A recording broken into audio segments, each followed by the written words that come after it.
Tara, samahan niyo ako ngayong araw nito sa aking pagsusuri. Kailangan ko kasi ito bago ako makapunta sa aking worksite. Ito nga't makikita niyo ang mga daanan na aking napupuntahan. 10 minutes na lang pala ang kalayuan sa amin kung ikaw ay nag-drive. Kung ikaw naman ay nag-bus, 35 minutes lang naman. Kapag gusto mo din namang maglakad, siguro yan naabutin no, 1 oras. Ayan, hayaan ko muna kayo at panoorin muna ito, yung mga nadadaanan ko.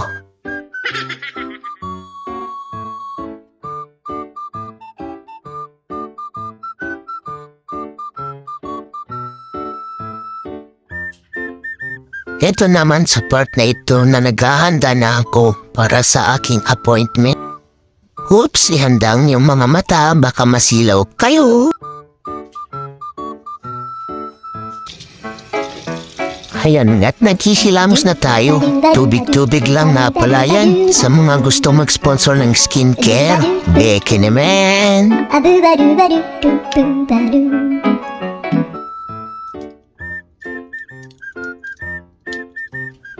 Fast forward, palabas na nga ako dito.